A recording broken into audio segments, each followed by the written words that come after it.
Fərəcov Fəyyaz Qasımoğlu. Fərəcov Fəyyaz Qasımoğlu 1921-ci ildə Azərbaycan SSR Lənkəran qəzasının Qasımlı kəndində anadan olmuşdur.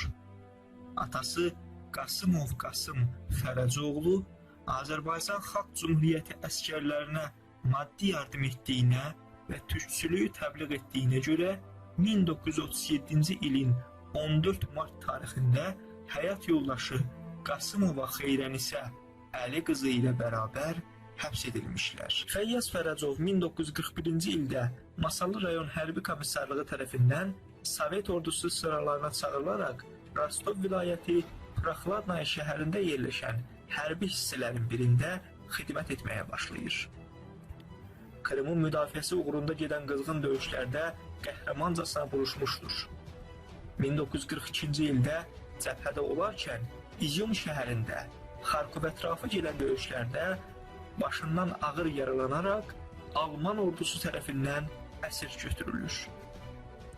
Əsirlikdə olarkən Stalina və Almaniyanın Ştrans şəhərlərindəki hərbi əsir düşərgələrində saxlanılmış, orada 4-5 ay qaldıqdan sonra İtaliyaya göndərilmişdir. 19 noyabr 1944-cü ildə İngilis komandanlığı tərəfindən 2909 nömrəli eşelona çatdırılmışdır. 21 noyabr 1944-cü ildə 12 nömrəli fərmana əsasən uzaq şərq mədənlərinə göndərilmiş və burada 1947-ci ilin aprel ayınadək işləmişdir.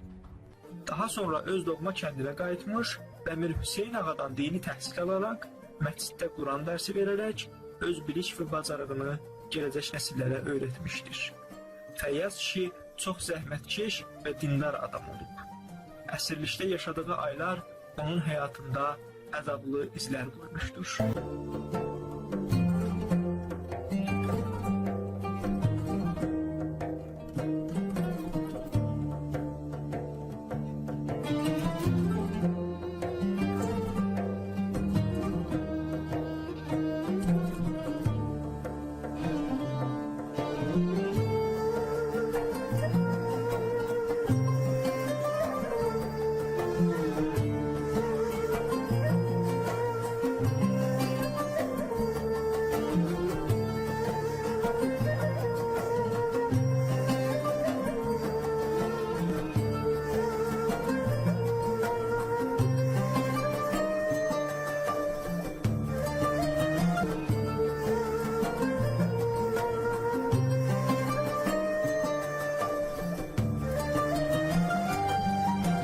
Kiçik qardaşı Seyfullah Fərəcovu uşaq evindən götürə bilsə də, böyük qardaşının 1942-ci ildə uşaq evində vəfat etməsi xəbəri onu sarsıdır.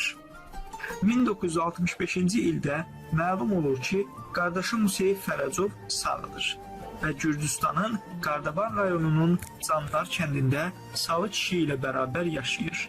1965-ci ildə Fəyyaz Fərəcov həmən kəndə getmişdir. Əvvəlcə Salı kişiyə öz minnətdarlığını bildirmiş və onun razılığı ilə qardaşını ailəsi ilə birgə Masallı rayonunun Qasımlı kəndinə gətirmişdir. Onun müharibədə çəkdiyi istirablar, əzab-əziyyət dövlət tərəfindən diqqətsiz qalmamış və bu cəfakeş insan 1941-45-ci illərdə Böyük Vətən müharibəsində Almaniya üzərində qələbəyə görə medalı, 1941-45-ci illərdə Böyük Vətən müharibəsində rəşadətli əməyə görə medalı, 1941-45-ci illərdə qələbənin 30 illiyi, SSR Silahlı Qüvvələrinin 60 illiyi yubiley medalları, əmək veteranı medalları ilə təltif olunmuşdur.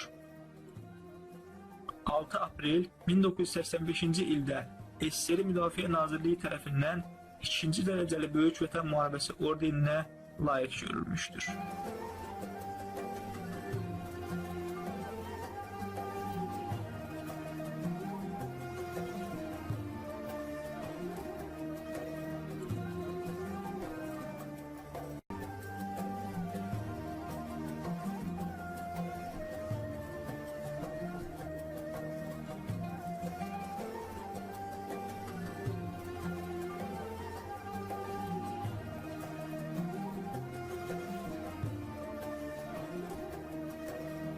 Uzun sürən xəstəlikdən sonra 19 may 1998-ci ildə Masallı rayonunun Qasımlı kəndində vəfat edib və elə oradaca kənd qəbirstanlığında torpağa tapşırılıb. Allah rəhmət eləsin, məkanı cənnət olsun.